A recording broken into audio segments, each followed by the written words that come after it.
வணக்கம். தமிழ்நாடு 360 செய்திகள். சீர்காழி காவல் நிலையத்தில் மும்மதங்களின் முறைப்படி கொண்டாடப்பட்ட சமத்துவ பொங்கல் விழா. பரம்பிழுத்து, விதை விதைத்து, நாற்று நட்டு, களை எடுத்து, செந்நிறம் பூண்டு, காத்திருந்து, கருத்தரித்த நெல்மணியை ஆரம்பம் முதல் அறுவடை வரை உழைத்திட்ட உழவனும், உழுதுண்ட காளையும், காவலனாய் கதிரவனும், காதலியாய் திங்களும் பங்களிப்பை பதிவு செய்து உலகிற்கு உணவு தந்த இந்த நாளே நன்றியை நட்டு வைக்கும் தமிழர் திருநாள். ஆம், இது ஒரு இனத்தின் திருநாள். நாம் யாவும் தமிழர் என்று மனதினில் நினைக்கும் மக்களின் திருநாள். சாதிகளை தூக்கி பிடிக்காத ஓர் பொங்கல் திருநாள். அது இந்த சமத்துவ தமிழர் திருநாள்தான்.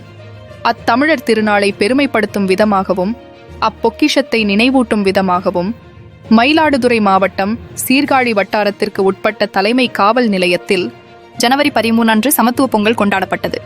காவல்துறை ஆய்வாளர் புயல் பாலச்சந்தர் தலைமையில் நடைபெற்ற இப்பொங்கல் திருவிழாவில் ஆண் காவலர்கள் தமிழர்களின் மரபு உடையான வேஷ்டி சட்டைகளிலும், பெண் காவலர்கள் சேலை அணிந்து கலந்து கொண்டது தமிழர்களின் பாரம்பரியத்தை எடுத்துரைக்கும் விதமாகவும் அமைந்திருந்தது.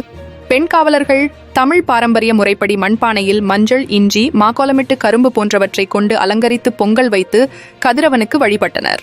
அது மட்டுமல்லாமல் சமத்துவத்தை போற்றும் விதமாக 3 மதங்களையும், அதாவது ஜாதி மத இன பேதமின்றி இந்து, முஸ்லிம், கிறிஸ்தவர்கள் இணைந்து பொங்கல் திருநாளை கொண்டாடும் விதத்தில் அமைந்திருந்தது. இச்சமத்துவ பொங்கல் திருவிழா கிறிஸ்தவ பாதிரியார் அகில இந்திய கிறிஸ்தவ சபைகளின் கூட்டமைப்பு மண்டல தலைவர் bishop doctor D. Edwin William, அர்ச்சகர், இஸ்லாமிய நண்பர்கள் சிறப்பு விருந்தினர்களாக கலந்து கொண்டனர்.